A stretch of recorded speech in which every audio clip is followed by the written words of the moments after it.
The US and Taiwan have laid out a roadmap for continuing negotiations in nearly a dozen issues after 2 days of trade talks in New York.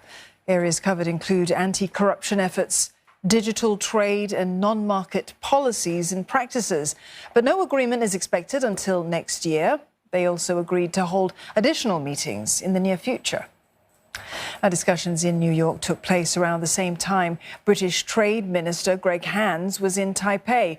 He met with Taiwanese President Tsai Ing-wen for the UK's first in-person high-level talks with the island since the pandemic.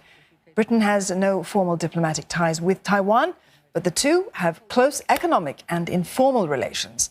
CNA spoke to Mr. Hands, and he explains Britain's stance on China and why he visited Taiwan despite Beijing's opposition. Well, look, government policy on China is unchanged. We have a constructive relationship.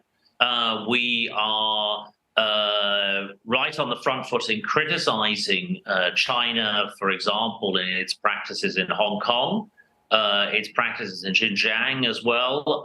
Those are some things the UK does not shy away from, whilst recognizing that we can have a relationship with China. We can have a trade relationship with China as well. I thought it was important to be in Taiwan to show our support for Taiwan and to move forward our own economic relationship with Taiwan. We've got an £8 billion trade relationship with Taiwan. And we're doing a lot of really important things in Taiwan, like working really closely on their new offshore wind sector, renewable energy sector. I was delighted to meet again Taiwan's president, President Tsai, for talks again just yesterday. It's a really important relationship for the UK as well with Taiwan. I think Taiwan also recognizes it's a good relationship for them.